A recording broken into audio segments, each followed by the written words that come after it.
Hello and welcome back to the Charlie Robethers official channel. Today on the channel, I will be showing you how to crop an image in Photoshop. Now, cropping images in Photoshop is pretty easy and quite simple. So it only takes a very few mouse steps. So essentially what you want to do is you want to open up the image you want to crop. It's better when you have the image saved to your computer and you open up in Photoshop because the AI would be able to recognize it better.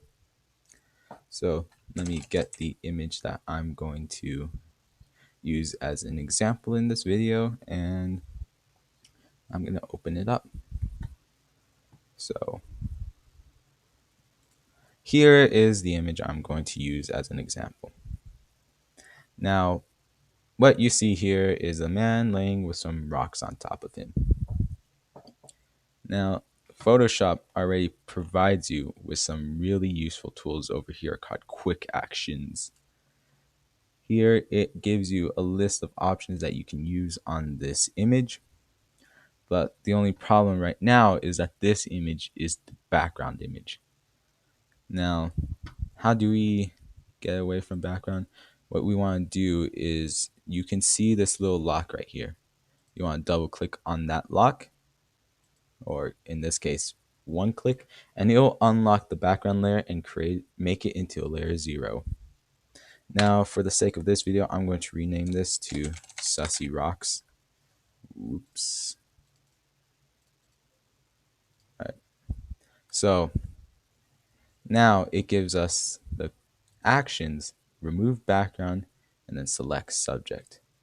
Now, for quick, easy crops, you can press remove background, which the AI does on its own, but it tends to mess up. The AI is not perfect, and I've seen many people rely on the AI way too much for Photoshop. So what you generally want to do in order to get a pretty well-rounded crop is you click on the select subject tool, and it'll select the area that the AI can recognize. Now, when you do that, you must use your quick selection tool. Make sure it's on the add to selection instead of the subtract from selection, so that you can add to it where it's needed. So in this case, I need to add some of his jacket right there and some of it right there. Now, it looks pretty well rounded out so far. So now I'm going to use subtract from selection. And essentially, I'm going to clean up on the areas that it needs to be subtracted on, which shouldn't be too hard. Sometimes the AI can be pretty painful, but if you work through it, you should be able to get a good crop. Once you have done that, click on add layer mask, and you should be able to get your crop now. This crop wasn't very perfect, but it doesn't really matter as we got what we wanted. You can change some of the options here to make the crop a little bit different. Now I'm going to, the next step you want to do is use export. When using export, there are two options. There's export as PNG, which is the quick sloppy export, which it doesn't really matter.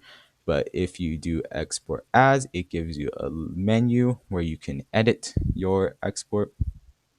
Now we want the transparency to be applied because that's generally the whole point of why we cropped it. And you can also add copyright and contact info, but we don't need that right now. So I'm going to press export, and it's going to output the file name. You can rename this to whatever you want. Just make sure it's on the .png file system. So I'm going to click save. Photoshop is going to save it. And what I'm going to do now is I'm going to post it because I want to see if my transparency layer looks good. And here we go.